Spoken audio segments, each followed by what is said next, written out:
I am, and part of that is because I learned about the law, I learned about this constitution here as a grown-up.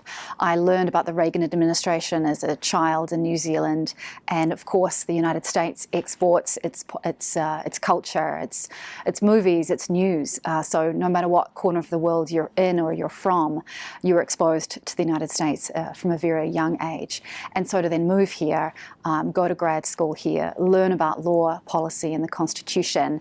As a grown-up, understanding a little bit more about life and having lived in other parts of the world, I'm fascinated by the process, I'm fascinated by the characters.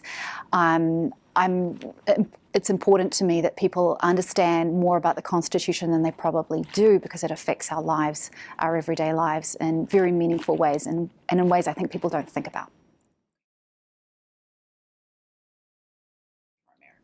Well, the first thing is I understand that there is fear. I understand that we have seen what happened in Paris, and we've seen what's happened with homegrown terrorists in Boston and in California, San Bernardino. It's understandable that people are afraid.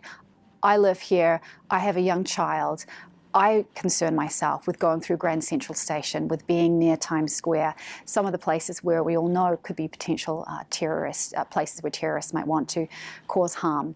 But I think we have to think about who we are as Americans. And I think that Trump is playing into the fears that we have, that have been shown over history to be wrong. We had Japanese in internment camps. Waves of immigrants have been have been sidelined and discriminated against. I think we have to think and reach down into our hearts and think about who we are as Americans and what we want to stand for. I don't think making people stay out of this country, keeping the American dream away from people on the basis of their religious belief is something that's American. I think it's un-American. Well, I think I can say that in some ways with even more authority, because I chose this country. I grew up on the other side of the world. I've lived in other parts of the world. I've seen the way that government and citizens work together. I've seen differences and balances of power. I am an immigrant and I believe in the American dream, and I don't think the American dream is served by keeping people out on the basis of their religious belief. I love it. I love it. I'm totally nerded out on the elections in 2016. I consume news like it's going out of style, which of course it isn't.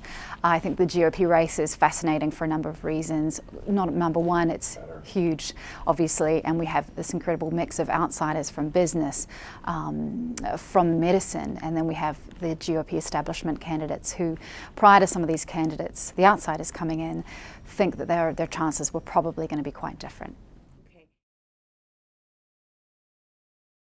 That way? I don't see it that way, and I'm telling you, if we'd had a Republican president like we did in George W. Bush, who used executive power and specifically executive orders in other ways that Republicans liked, we wouldn't see them jumping up and down about it. This is the Second Amendment. Clearly, gun ownership, gun rights are things that are very important to the GOP candidates, and clearly the electorate, generally speaking. I have to say, though, that Pew Research has shown that the majority of Americans are in support of some kind of gun control. And moreover, this was an executive action, not an order. So what Obama was doing was asking his own federal agencies over which he has jurisdiction to do certain things. Do not. Number one, the Second Amendment is not absolute. We have no absolute rights in the Bill of Rights. That's very important, and there are a number of GOP candidates who know better because they are lawyers, they are constitutional experts. The second thing is what Republicans have been calling for is an enforcement of the laws that are on the books, number one, and number two, the argument being made that this is not a gun problem, this is a mental health problem. Obama's executive action addresses both of those issues. This is Trump being Trump. We have seen that there is nobody that he will not denigrate in order to make himself more attractive as a candidate. Donald Trump doesn't know anything about the Constitution, and that's been pretty obvious. He talks about what Obama is doing is unconstitutional. The fact is that it's not.